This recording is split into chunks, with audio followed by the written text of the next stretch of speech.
অতিথিবৃন্দকে এই পর্যায়ে বক্তব্য রাখবেন বিএসডিএস অপরাধ প্রতিরোধ কল্যাণ সংস্থা কেন্দ্রীয় কমিটির সম্মানিত সাংগঠনিক সম্পাদক জনাবা আইরিন আক্তার রিয়া রিয়া পাকে তার বক্তব্য রাখার জন্য বিশেষভাবে অনুরোধ জানাচ্ছি।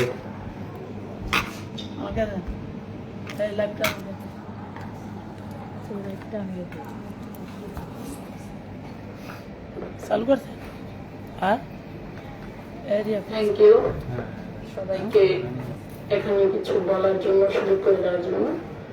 আসলে বক্তৃতা দেওয়ার কিছু নাই, এখানে আমার বোনেরা ভাইয়েরা অনেক কিছু বলেছেন, শুনলাম মন দিয়ে।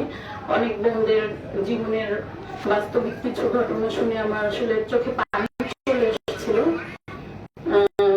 এটা আসলে ভাষায় প্রকাশ করতে পারবো না, আমিও ইমোশনাল হয়ে গিয়েছিলাম। আসলে অনেক মানুষ মনে করে কি আমি খুবই হার্ড বা অনেক রাগী বা মানুষ ইমোশন বলতে কিছু আছে, এটা মনে হয় আমার মধ্যে নাই। বাট আমি অনেকটা ইমোশনাল, বাট থাকি সবসময় একটু স্ট্রং ভাবে থাকার চেষ্টা করি। তবে আজকের বিষয় হলো আমাদের এখানে কাজী নজরুল ইসলামের জন্মবার্ষিকী উপলক্ষে সম্মাননা প্রদান অনুষ্ঠানে 2023 আমরা সবাই এখানে উপস্থিত হয়েছি। তো এখানে একে একে করে অনেকে অনেক কিছু বলেছেন, আর যারা যারা অনেক দূর দূরান্ত থেকে আমাদের এই সংগঠনে এই অনুষ্ঠানে উপস্থিত হয়েছেন, এসেছেন কষ্ট করে, এবং অনেক দিন যাবত যারা এখানে জড়িত আছেন তাদের সবাইকে এখানে আসার জন্য অনেক অনেক ধন্যবাদ এবং আমার আন্তরিক সালাম এবং অভিনন্দন রইল সবাইকে। আসসালামু আলাইকুম। আমরা আসলে এই সংগঠনটা তো শুনতে মনে হয় যে একটা সিম্পল একটা সংগঠন, কিন্তু এই সংগঠনের কাজ একটা না বা এক জায়গায় সীমাবদ্ধ না। আমাদের এই সংগঠন থেকে যখন থেকে স্টার্ট হয়েছে, মুমিন ইসলামের অক্লান্ত পরিশ্রমে আজকে আমাদের এই সংগঠন এখানে এসে দাঁড়িয়েছে। ও অনেক কষ্ট করে, হার্ড ওয়ার্কিং একটা ছেলে, আমি ওকে অনেক পছন্দ করি, অনেক ভালোবাসি। সবাই ওর জন্য দোয়া করবেন, এবং যারা এই পর্যন্ত সংগঠনে আগে ছিলেন আবার নতুন অ্যাড হয়েছেন, সবাইকে আমি অনুরোধ করব মন দিয়ে নিজের অন্তর দিয়ে এই সংগঠনকে আগলে রাখার চেষ্টা করবেন, কাজ করে যাবেন। যারা সমাজে ভালো ভালো কাজ করে নিজেকে নিয়োজিত রাখেন তারা অবশ্যই এর একটা ভালো ফলাফল সে পায়। কারণ আপনি অন্যকে দেখে জেলাসি করবেন কিংবা ঈর্ষাত্মক হয়ে একটা কিছু কারো কাছে কারো নামে একটা দুর্নাম বলবেন, গসিপিং করবেন, যেটা খাস বাংলায় বলে ইসলামী, এটাতে আপনার কিছু কিন্তু হাসিল হবে না। কি হবে? আপনি একজনের কাছে বলতেছেন, সে আবার আরেকজনের কাছে বলবে, তাহলে কি প্রকাশ পেল যে আপনার চরিত্রটা আসলে কি? তাই আপনি ওই কে খারাপ করলো, কে ভালো করলো, কে কি করলো, কে কিভাবে চলে, কে মাথায় কাপড় দিল, কে না দিল, এগুলো নিয়ে আপনি সময় নষ্ট না করে আপনি নিজের প্রতি ধ্যান দেন। আপনি কি, আপনি কোথায় আছেন? কারণ একজন কে নিয়ে মানুষ কথা বলতেছে, কেন বলতেছে? কারণ সে সেই পর্যায়ে নিজেকে তৈরি করেছে যে 10 জন তাকে নিয়ে কথা বলতে পারবে, বা কথা বলার উপযুক্ত সে হয়েছে বিধায় 10 জন তাকে চিনে কথা বলতে পারে। আপনাকে কজন চিনে? কেউ না। তাহলে আপনার কি শোভা পায় তাকে নিয়ে এই ধরনের কোনো ব্যাড মন্তব্য করা বা কিছু মানুষের কাছে রটানো? সবসময় নিজেকে ভালো ভালো কাজের সাথে নিয়োজিত রাখুন। যখন মাথার মধ্যে শয়তানি কোনো চিন্তা ভাবনা আসবে তখনই আপনি তওবা করেন, আল্লাহকে স্মরণ করেন, দেখবেন ওগুলো চলে যাবে। 3 বার আউযুবিল্লাহ বিসমিল্লাহ করুন, আপনি ভালো ভালো কিছু চিন্তা করুন। মাঝে মধ্যে যদি সময় পান একটু মেডিটেশন করবেন, ধ্যান যাকে বলে, 10 মিনিট 20 মিনিট আপনার সাধ্য অনুযায়ী। যে আপনি তখন চিন্তা করবেন, যারা মেডিটেশন বুঝেন না তারা চিন্তা করবেন যে আমি ভালো একটা জায়গায় আছি বা ভালো কিছু করতেছি। আপনি এমন একটা জনসভায় আছেন যেখানে সবচেয়ে বড় অবস্থানে আপনি আছেন এবং সবাই আপনাকেই দেখছে, আপনারকে নিয়ে সবাই প্রশংসা করছে। এরকম যখন সুন্দর সুন্দর চিন্তা করবেন আপনার ভিতরে সুন্দর সুন্দর জিনিস চলে আসবে। আর মানুষকে নিয়ে ভালো যখন বলবেন আপনাকেও ভালো বলবে এবং মানুষের দোয়া পাবেন। আপনি নিজে যখন অবসর টাইম পাবেন যে চিন্তা করবেন যে আমি কি কি ভালো কাজ করতে পারি। আপনার আশেপাশে যদি 10 জন অসহায় মানুষ থাকে, 10 জনকে তো সহযোগিতা করার মতো অ্যাবিলিটি আপনার থাকবে না। আপনার তো পক্ষে একজনকে করুন, 3 বেলা না পারেন 1 বেলা খাওয়ার উপযুক্ত করে দেন। আর যদি আপনি সেটা না পারেন, আপনার সাধ্য নাই, কিন্তু কারো অ্যাবিলিটি আছে যারা মানুষকে সহযোগিতা করেন, তাদের সংবাদটা তাকে পৌঁছে দেয়, এটাও কিন্তু এক ধরনের ইবাদত। তো ভালো ভালো কাজ করুন। অপরাধ প্রতিরোধ কল্যাণ সংস্থা একটা এমন প্ল্যাটফর্ম যেখান থেকে আপনি নারী, শিশু নির্যাতন, মাদক, কিশোর গ্যাং, অনেক কিছু নিয়ে কাজ করা হয়। কেন? এই যে অক্লান্ত পরিশ্রম করে যাচ্ছে এই সংগঠন, কিসের জন্য? তাদের কি লাভ, তাদের কি পায়, মানে পাওনা, বা তা কি পেয়েছে এই পর্যন্ত? কিছুই না।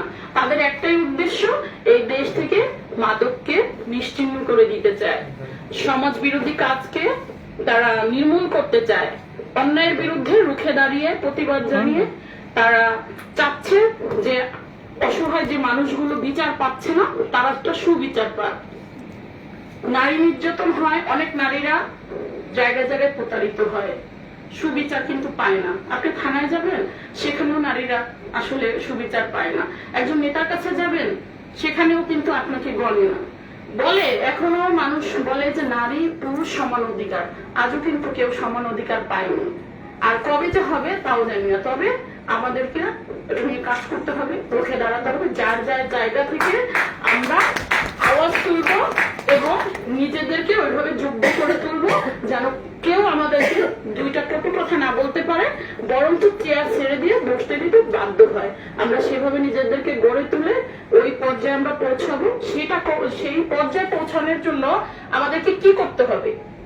যা করতে হয়, যত কষ্ট করতে হয়, সেই পরিশ্রম করব, কষ্ট করব, নিষ্ঠার সাথে কাজ করে যাব। পারলে মানুষের উপকার করব, অপকার করব, কাউকে ক্ষতি করব না। কারণ কারো ক্ষতি করলে, আজকে আমি তার ক্ষতি করছি, অন্যদিন আমার অন্যজন করবে, তাই না? তো আমরা যখন কারো ভালো কাজ করব, হ্যাঁ আজকে আমার একজন ক্ষতি করলো, আমি আল্লাহর কাছে বললাম যে আল্লাহ তুমি তাকে হেদায়েত করো এবং আমাকে এটা ধৈর্য ধরা তৌফিক দান করো, এটা অতিক্রম করে আমি ভালো পথে কিভাবে যাব সেই তৌফিক দাও। এবং সেটার থেকে আমি একটা শিক্ষা নিব যে না, এটা কেন ঘটলো, এই কারণে। সেই কষ্টটাকে খুঁজে বের করে আমরা নেক্সট যেন ওরকম কিছু না হয়, শুধরে গিয়ে ভালো কাজ বা সঠিকভাবে করার সিদ্ধান্ত নিব। আসলে কি বলতে কি বলছি জানি না, এখানে সবাই অনেকে অনেক বিষয়ে কথা বলেছেন, যার জন্য সেই সব সেক্টরে আমি গেলাম না, সেসব নিয়ে কথা বললাম না। আমাদের অনেক বোনদের অনেক কথা শুনে আমি সত্যি খুবই আনন্দিত এবং মানে গর্বে বুকটা ভরে গেছে যে এত সুন্দর সুন্দর কথা ওনারা বলেছেন।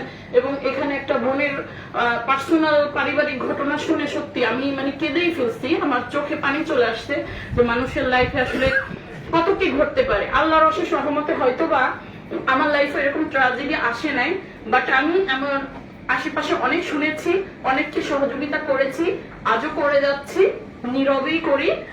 হয়তো বা সোশ্যাল মিডিয়া যেহেতু আমরা অ্যাক্টিভিটিস আছে, কখনো কখনো কিছু শেয়ার করি, সব তো ওইভাবে করে প্রকাশ্যে আসে না, কিন্তু যতটুকু পারি আশেপাশে মানুষের সহযোগিতা করার চেষ্টা করি।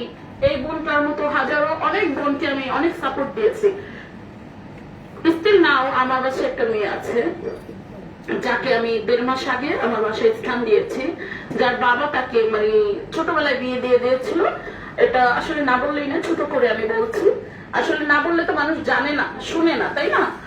আর আমি মানুষকে গল্প দিয়ে বেড়ানো পছন্দও করি না। লজিক্যালি যদি কখনো প্রসঙ্গ আসে, হয়তো দুই কথা কখনো বলা হয়। তো এই বোনটার সাথে তাল মিলিয়ে আমি ওই কথাটাকে এখন না তুলে ধরে পারলাম না। সেটা হলো আমারই একটা কর্মী, যেহেতু আমি খিলখা থানা যুব মহিলা লীগের প্রেসিডেন্ট, আমার তো অনেক সহযোদ্ধা বোনেরা আছে যাদের সুবিধা অসুবিধা আমার দেখতে হয়। তো 6-7 বছর যাবত একটা মেয়ে, দেখতে খুব সুন্দর, ফর্সা টসা, কিন্তু আমাদের সাথে সবসময় সর্বদাই মিটিং মিছিলে যায়, কষ্ট করে। তো ওকে যতটুকু পারি, একটা মেয়ে আছে, সহযোগিতা করি। তো ওদের বিয়ে হয়েছিল ছোটবেলায়, বাবা মা বিয়ে দিয়ে দিচ্ছে, ক্লাস হয়তো 7-8 পড়ে তখন। তো একটা মেয়ে আছে 6-7 বছর বয়স। তো মেয়েটা হওয়ার হয়তো 1-1.5 বছর পরে হাজবেন্ড ওকে ছেড়ে দিছে, ডিভোর্স দিয়ে। সে মানে আগে আরেকটা বিয়ে করেছে, সেকেন্ড ম্যারেজ করার পর ওকে ডিভোর্স করে দিছে। ডিভোর্স দেওয়ার পরে ও বাবা মার সাথে আছে। তো বাবা মা তো অনেক নিডি, অতটা স্বচ্ছ না বা ওইরকম ইয়ে করতে পারে না ওদেরকে, তো চলতে ফিরতে অনেক কষ্ট হয়। তার পাশাপাশি মেয়েটা দেখা যাচ্ছে অনেক সময় আছে না, মেয়েরা রাস্তা হারিয়ে ফেলে, তো সেরকমই কিছু সঙ্গর সাথে সে ইয়ে হয়ে রাস্তা ভাটা যায় যেভাবে, ওরকম একটা রং পথে চলে গেছে। তো যাওয়ার পরে তার বাবা সমাজে মুখ দেখাতে পারছে না, এটা কিন্তু বাস্তবিক ঘটনা।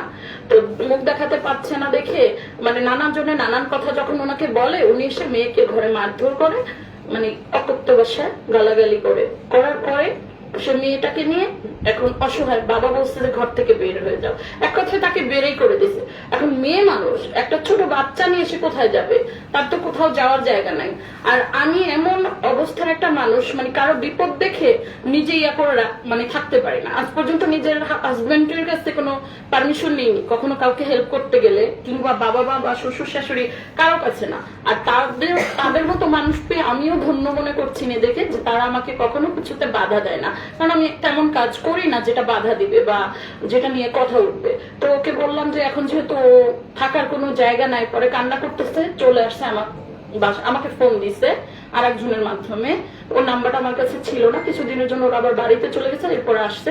পরে বলতেছে যে আপু এরকম সীমা তো আসছে, ওরা আবার ঢাকায় আসছে, কিন্তু ওকে থাকার কোনো জায়গা নেই, ওর বাবা ঘর থেকে বের করে দিয়েছে, এখন তো কান্না করতেছে, কি করবো?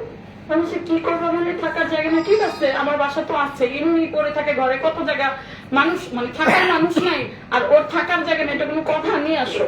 পরে ওর মেয়ে সহ আমার বাসায় নিয়ে এসেছে। নিয়ে আসার পরে আমি বললাম ঠিক আছে, আমি দেখি তোমাকে কোনো একটা চাকরি বাধা দিয়ে দেওয়া যায় কিনা। আচ্ছা আপাতত একটা কাজ করো, তোমার মেয়েকে, যেহেতু মা এবং ছোট বোন আছে, একটা ক্লাস 8-এ পড়ে, তুমি একে তো দেখার মতো খালা ফুপি এরা থাকলে তো বেসিক্যালি দেখে, তাই না, বোনের বাচ্চাদের বা ভাইদের বাচ্চাদের।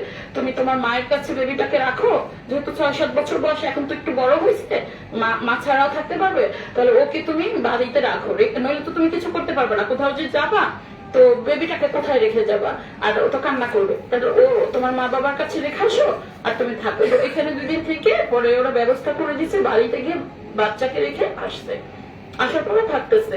এখন বলছি যে কোথাও একটা চাকরি বাধা দিয়ে দিলে ও সুন্দরভাবে নিজের জীবনকে স্বাবলম্বী করে গড়ে তুলতে পারবে। এছাড়া আমার অনলাইন বিজনেস আছে, সবকিছু মিলে যদি ও একটা পাশাপাশি চাকরি করে আমার সাথে থাকে, কোনো না কোনো ভাবে তোর জীবনটা চলে যাবে। এরপর বলছি যে ওইভাবে চলাফেরা করো, কিন্তু কোনো কারো প্রবণতায় পড়ো না, বা লাইফে একটা অ্যাক্সিডেন্ট ঘটে গেছে, কারণ আজকাল সোশ্যাল মিডিয়ার যুগ, এটা থেকে ওটা, ওটা থেকে ওটা, ওই যে মোবাইল একটা মানে ব্যাধি হয়ে গেছে মানুষের, ক্যান্সারের মতো। এই মোবাইলে আসক্ত যারা, তাদের লাইফটা আরো বেশি বরবাদ। তো আমি বলছি এইভাবে বিয়ে তো কি, বিয়ে কেমন, সেই স্বাদ তো পেয়েছো, সেই জিনিসটা তো দেখেছো, তো লাইফে এই ভুল আর করো না। বেঁচে থাকতে বিয়ে অনেক করা যাবে, আর যদি তোমার বিয়ে করতেই হয়, তুমি আমার বোনের মতো, আমি তোমার দায়িত্ব নিলাম, তাতে আমার খরচ হোক, যা করা লাগে আমি করব, তোমাকে ভালো দেখে আমি বিয়ে দিয়ে দিব, কিন্তু তুমি ভালোভাবে সুন্দরভাবে নিজে কিভাবে স্বাবলম্বী হবা, মেয়েটাকে মানুষ করবা, সেই চেষ্টা করো। তো ওকে 1-1.5 মাস যাবত আমার বাসাতেই আছে, এখন পর্যন্ত কোনো কাজে ঢোকা হয়নি, যে আমার বাসায় থাকলে তো না খেয়ে থাকবে না, আছে। তো এই বোনটা কথা যখন আমি শুনলাম তখন আমার খারাপ লাগলো, আসলে এখনো কত ঘটছে আশেপাশে, কত কিছু, কিন্তু সব জায়গায় তো এরকম মানুষ থাকে না যারা সাপোর্ট দিবে, এরকম মানে পাশে দাঁড়াবে, বা আপন জনের চেয়েও অনেক সময় পর আপন হয়ে যায়। তো সেরকম সাপোর্ট কিন্তু সব মেয়েরা পায় না, যেমন এই বোনটাও পাচ্ছিল না। ওর মানে কথা শুনে খুবই খারাপ লাগলো।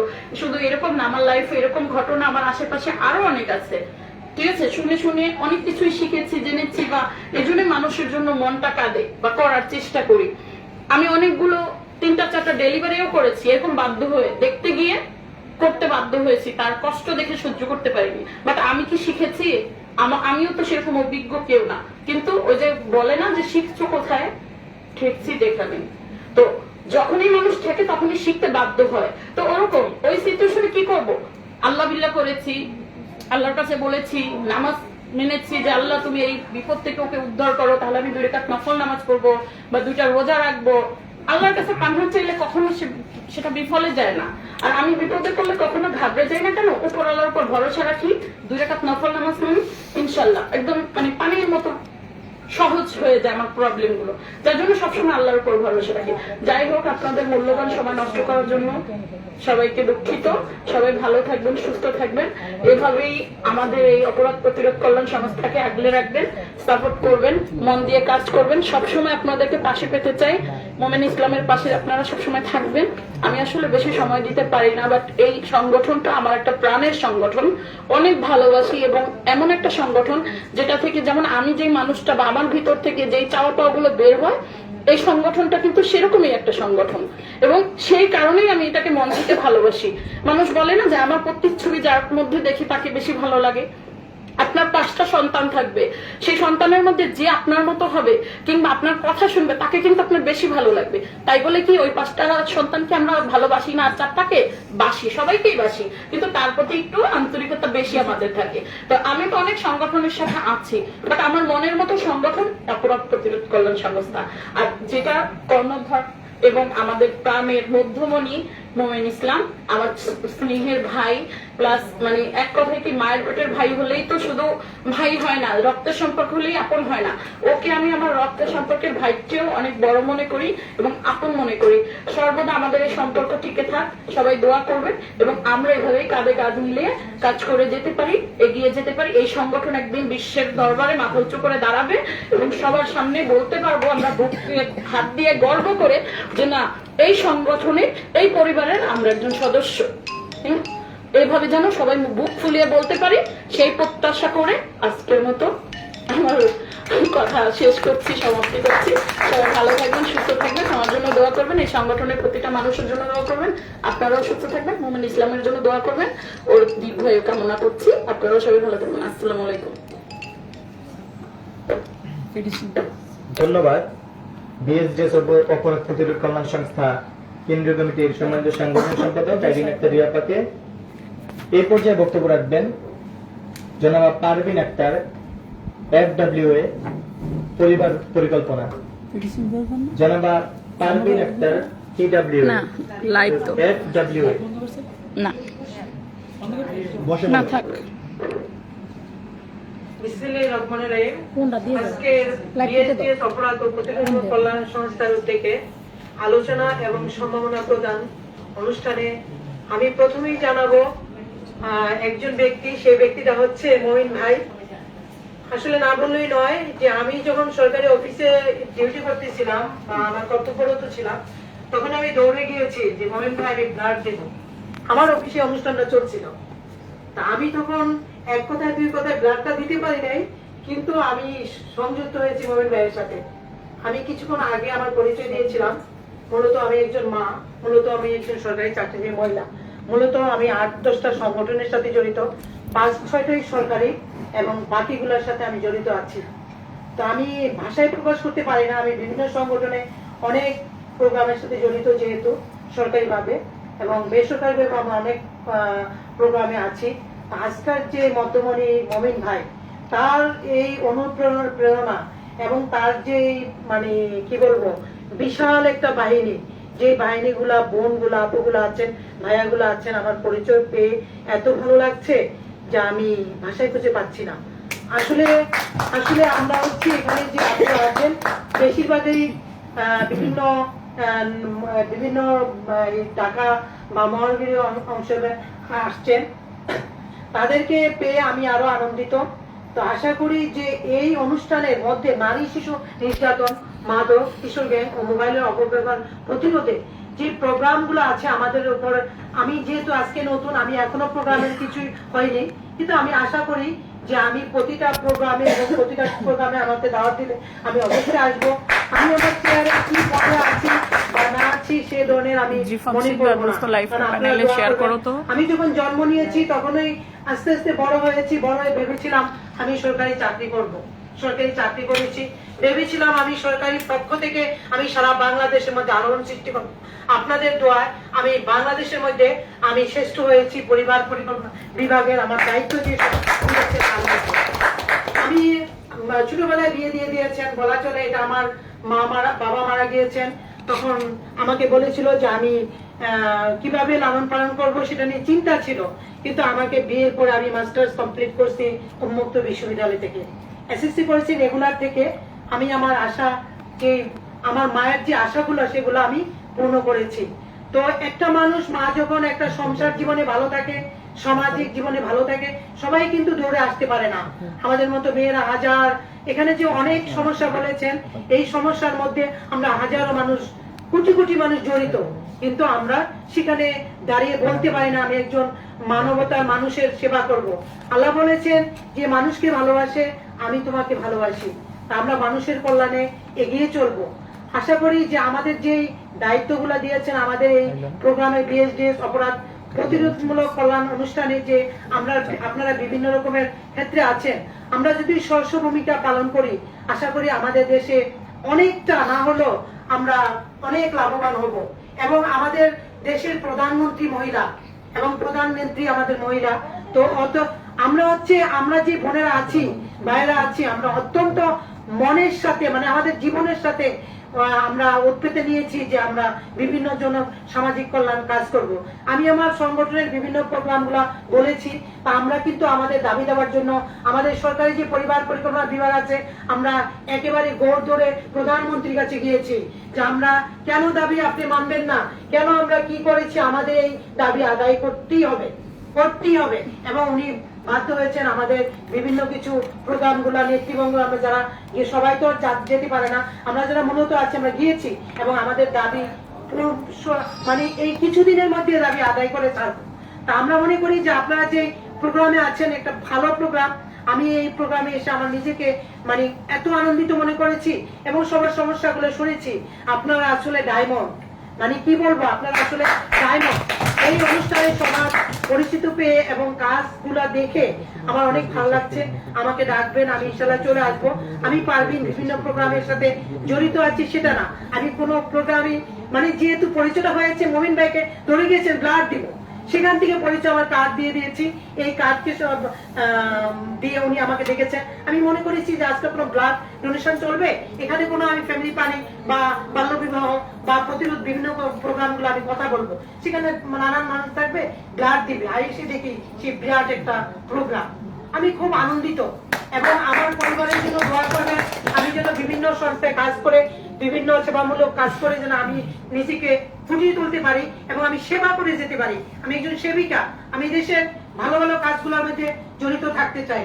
সেই আশা রেখে আমার বক্তব্যে যদি কোনো ভুল হয়ে থাকে ক্ষমা করবেন এবং আমার পরিবারের জন্য দোয়া করবেন, আমাকে ডাকবেন, আমি ইনশাল্লাহ চলে আসবো। আমি সব বোনদের মধ্যে ভাইদের মধ্যে আমি আমার কার্ড বিতরণ করব। আপনারা যখন সরকারি কোনো প্রোগ্রাম লাগে বা সরকারি কোনো উপকার বা সরকারি কোনো হেল্প লাগে আমি ইনশাল্লাহ করতে চেষ্টা করব।